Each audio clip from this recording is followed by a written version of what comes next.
I think we can go ahead and get started. Good afternoon, everyone. My name is Jessica Lacher-Feldman. I'm here today with Autumn Haag, my colleague, and we're here for the ExhiBits series number 6, the 6th and final edition of our Women Running Rochester ExhiBits programming. We're so happy to have you here this afternoon. We want to make sure that everyone knows that we'll be dropping some links into the chat as we go. So you can go ahead and get those if you'd like them. And please, if you have any questions or anything that comes up that you would like to know more about, please go ahead and put that into the chat as well. Like the other 5 in the series, we have given these we've recorded them, and then we will put them up in a blog post beginning in about a month from now. It'll be up with a recording of the talk, as well as answering any additional questions that come, and a further write-up about what we've talked about today. So again, thank you for joining us, and I'm going to get started. So first, to give you just a tiny bit of information about what this exhibition is, which was originally planned to open on March 16th, 2020, and we all know what happened that week. So eventually, Autumn and I and other colleagues turned the work that we did into a digital exhibition, and it comes from, the title comes from a quote from Sojourner Truth that we have up here. And then, so in addition to that, we commissioned some beautiful murals by Brittany Williams, who was a speaker 2 exhibit sessions ago. So you can go back and look on our blog for her talk as well. And the exhibition, the link will be in chat. We used a lot of inspiration throughout our different collections to talk about a lot of different things. And this, the exhibit series has been really wonderful because it's given us a chance to showcase lots of interesting things and taking relatively brief deep dives into different aspects of the show. And if you don't know about us, so we are the Department of Rare Books and Special Collections and Preservation at the University of Rochester and River Campus Libraries. And we have lots of wonderful things, including books and manuscripts, university archives, digital projects, exhibitions and digital exhibitions. And we do a great deal of instruction and outreach to the university community and beyond. So when we are, right now, we are not open in the same way that we have been in the past, but that will eventually will be changing because of lifting of COVID restrictions. But we encourage you to explore us virtually, reach out to us, and we hope that you'll come to visit us. So I am going to talk a little bit about community cookbooks in general, and then I'm going to turn this over to my colleague, Autumn Haag, the Assistant Director for Rare Books, Special Collections and Preservation, who's going to talk specifically about suffrage cookbooks. And that's where the inspiration for this talk comes from.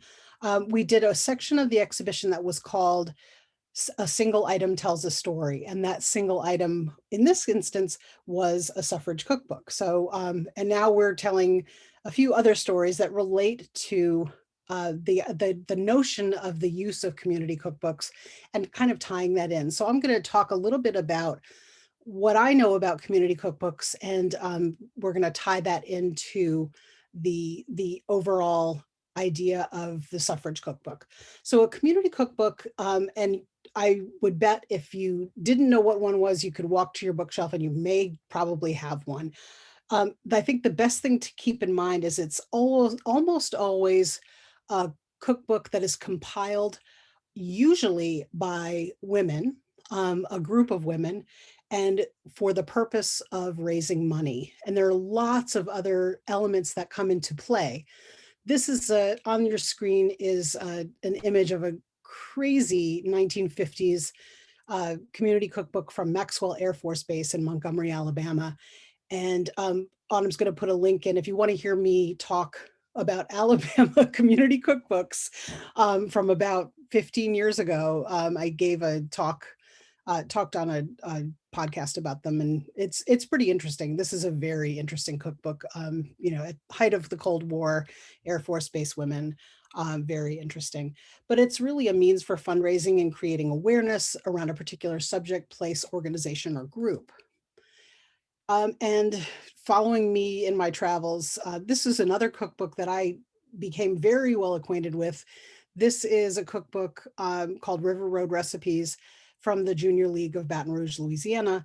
And today, if you move to Baton Rouge, someone will give you this cookbook as a housewarming. It is just that ubiquitous. Even though this one is from 1959, there are multiple editions, and there are multiple different ones. So there's River Road Recipes 2 and 3.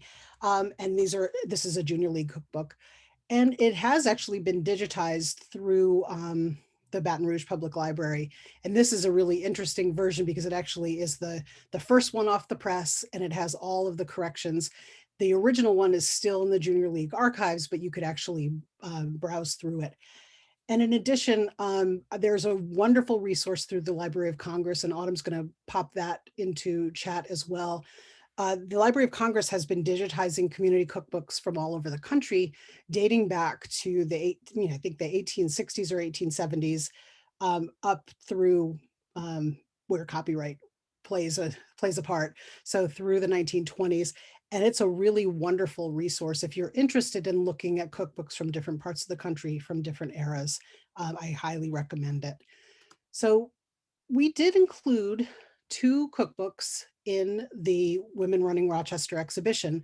The first is this community cookbook called Our Sampler from the Lutheran Church of the Incarnate Word from 1983. And this was in, along with the one that I'm going to show and talk a little bit more about, I put them in the religion case because they really, they are many things, but they also speak to kind of understanding a religious community and some of the traditions around foodways relating to faith and culture. But the one I want to talk about the most today is, it's actually not really a religious cookbook, but it is in a way. This is a civic organization, but centered around religion. It's the Rochester Hadassah Cookbook, which was published in 1972. And actually, I don't know why I didn't do this before, I have my own copy. And I think that a lot of people in the community have copies of this book, and I do really recommend it. And it's beautiful, and it matches my necklace and glasses, but that was not an accident, as you probably can tell.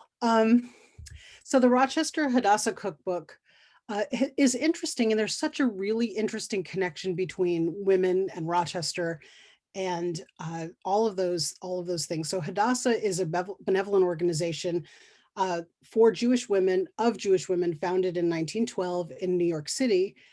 And the first national convention of Hadassah took place in Rochester, New York in 1914, which I think is incredibly interesting. And it's in Rochester that the name Hadassah was decided upon. So, and I know it was not, it was not a convention in the sense of being a massive convention. I think it was at one woman's home. So it was not a big thing, but an important thing. And Hadassah still exists today, of course.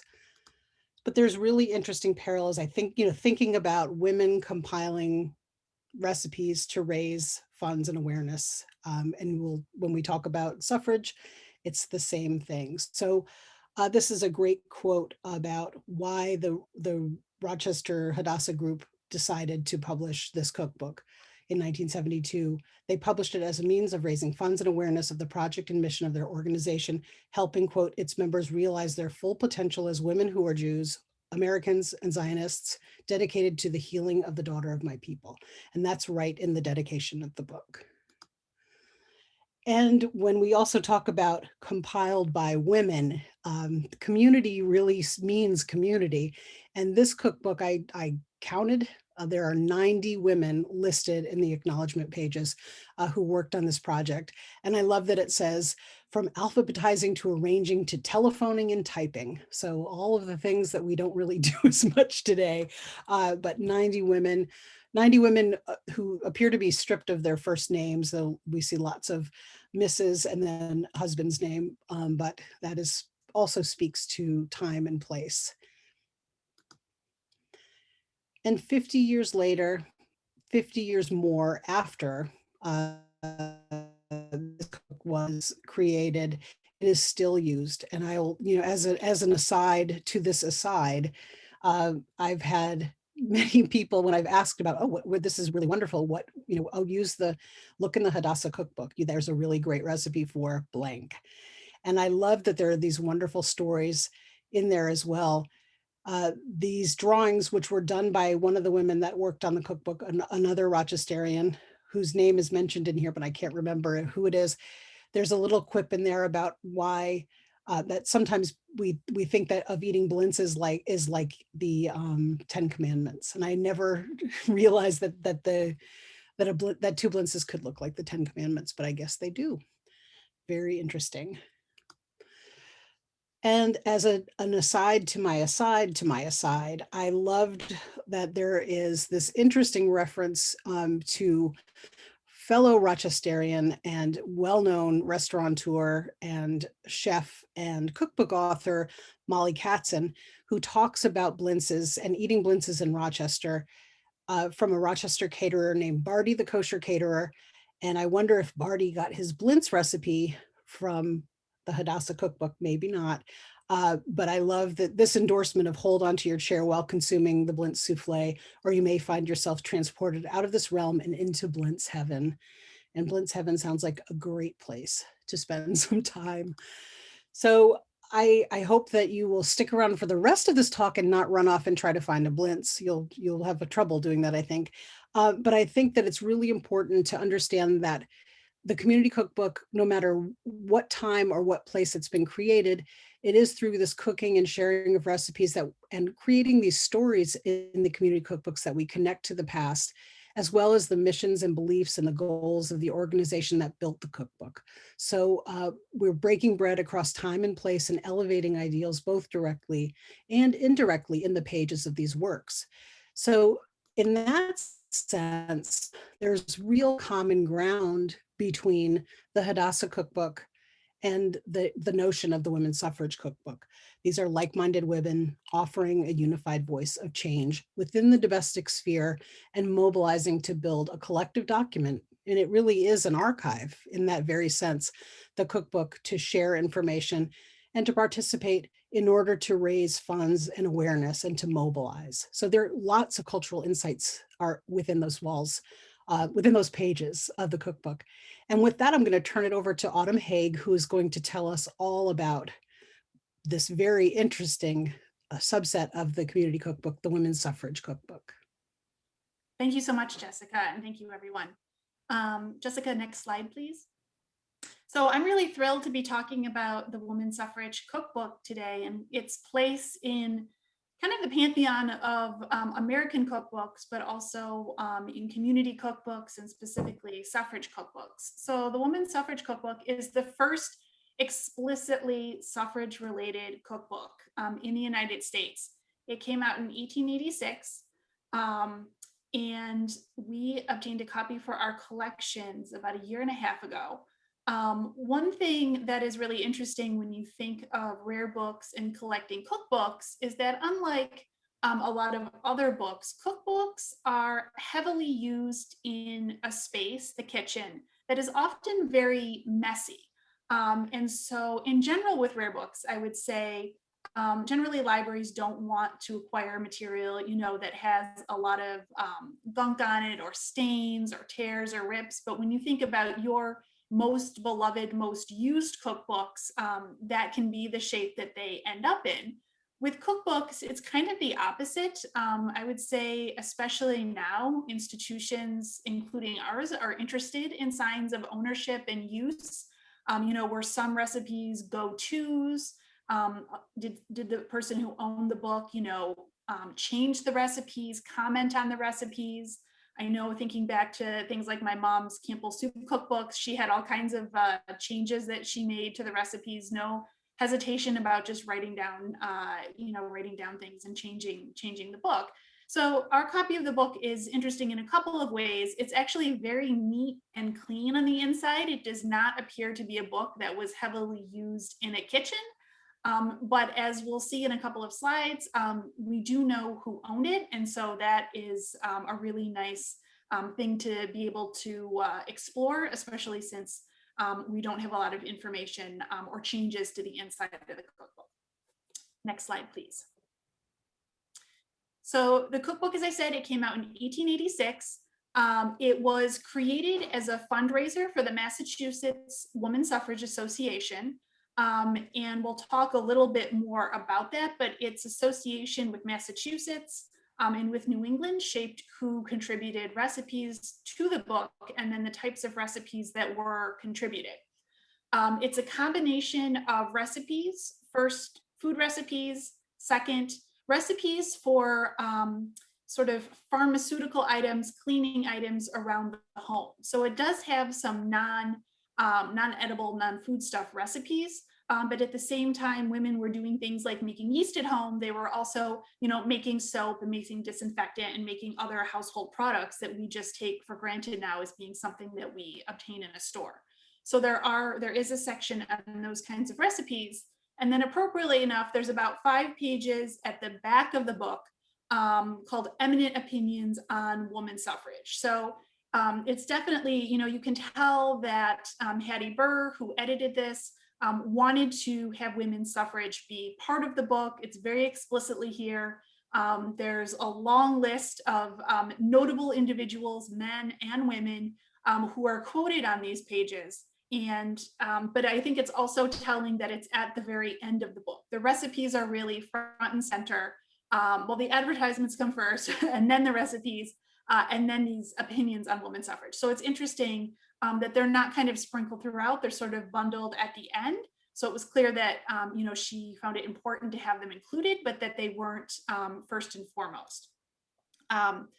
One thing that I, really like, you'll see the quote on the screen here from a woman, Emily Contois, who's done some writing on this cookbook, is that this cookbook demonstrates the changes impacting women's domestic and civil life at the same time by documenting the transformation taking place within her kitchen. So as we'll see, if you look at the recipes, there's a few ways in which they're kind of looking backwards to earlier American history, earlier New England history, and also looking forward to technological and scientific kind of culinary changes that are occurring. One reason why a cookbook like this was created and was successful was that there was sort of at this time in the 1870s, 1880s, 1890s, there was this tension and the sort of common popular belief that women who believed in women's rights, who were active in the suffrage movement, were not homemakers, were not good mothers, were not good wives. And so there was a push in a variety of ways through visual culture and through books like this to associate the women's movement with sort of wholesome middle class motherhood, wifehood, home duties, that you could be a really excellent, frugal, nutritious cook who's providing good food for your family, and you could support the women's rights movement at the same time. And so books like this are really trying to kind of dispel that tension and to make women's rights and caring for the home go hand in hand. Next slide, please. So here on the first blank page in the book, we have the ownership mark. So a Julia Latham of Franklin Falls, New Hampshire. I have done some research and I have not been able to find a lot of information about Julia Latham. I haven't even been able to find her definitively on a US census. Franklin Falls, New Hampshire is not really a town. It's kind of one of those places that sort of exists, but was never incorporated as a village or any other kind of municipality. We don't have the results of the 1890 US federal census that burned, and I haven't found anything from 1880. It's possible, if she was living in New Hampshire, that maybe in 1880 she was living in Canada or the UK or someplace else and immigrated. So I really wish that we had a little bit more information for her, and I definitely want to continue to keep digging to see I'm really curious how she acquired this. Was it a gift from a family member, from a suitor? Was it something she purchased herself? Was she interested in women's suffrage in general, or was she just, was it purchased for the sort of recipe, the value? And did she use it at all? Like I said, there aren't really a lot of kind of ownership marks in terms of spills or tears or that kind of thing in the book. There's no annotations to any of the recipes. So I kind of get the sense that maybe she didn't use it. But of course, I'd like to know why. Not everyone enjoys cooking, and so it might have been a gift from someone who was hoping to nudge her in a certain direction in the kitchen, and the lack of kind of marks on the book might be a sign of her refusal to take the bait. But of course, we don't know for sure. Next slide, please. So I just wanted to show a few images from the start of the book. I did put a link in the chat right before I started talking. Michigan State University has a wonderful website with a lot of digitized suffrage cookbooks and other kind of community cookbooks, American cookbooks. And so you can look at the entire book online. If you're interested at all, I recommend it, even if you are just kind of curious about what sorts of recipes were being sent out and how the recipes themselves were written. It's very interesting. So we have the title page on the right. So they're thoroughly tested recipes. They're reliable. So nothing too fancy, good home cooking kind of recipes. And then we have the directions for the care of the sick and practical suggestions. So that's that section that's talking about, making more kind of remedies for the home. And there's some recipes for tea and things like that for people who are ill. At the bottom of the title page, it says published in aid of the festival and bazaar. So this was a week-long basically fundraising period and fair in Boston in 1886. This is pretty common, starting in the 1830s and 40s with abolitionist bazaars.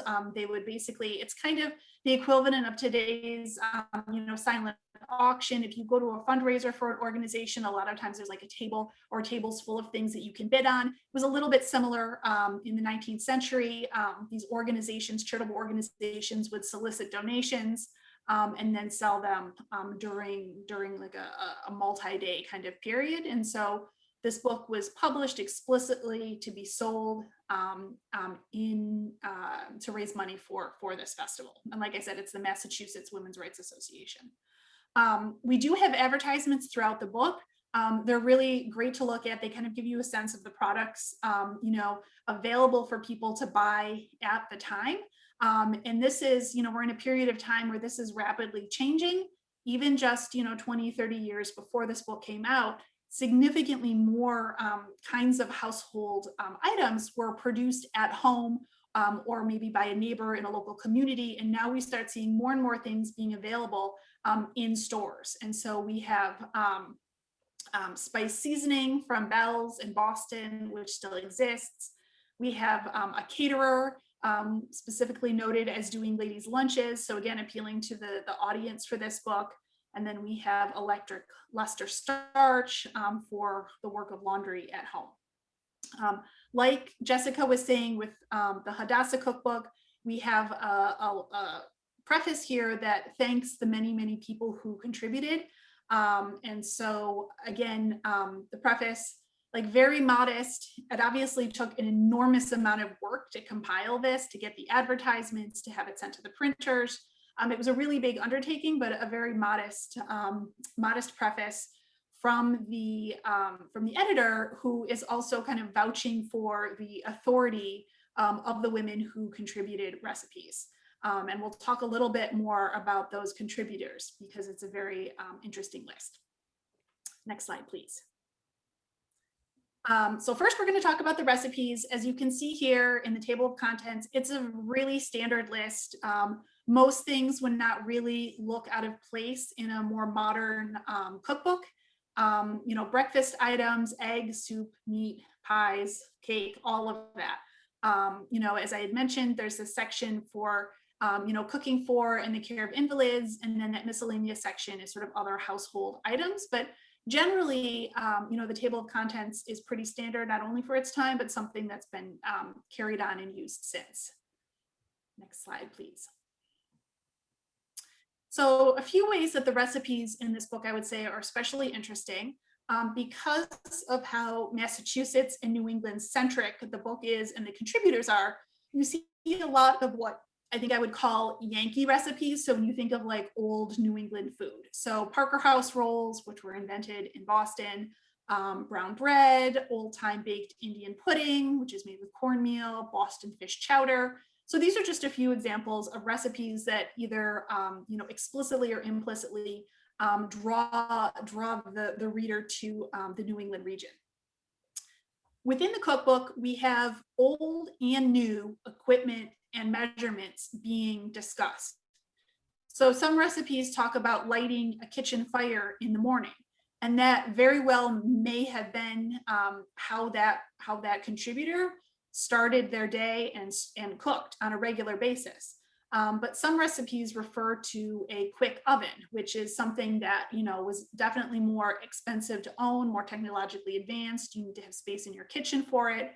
And so there's a really wide range of kind of cooking apparatus and cooking setups. And so 1886 is a little bit later. It's not really as if people are kind of cooking, in like the Wild West open frontier, but it's still early enough where things like quick ovens probably would have been difficult to obtain in more rural areas or for people who didn't have the money for them.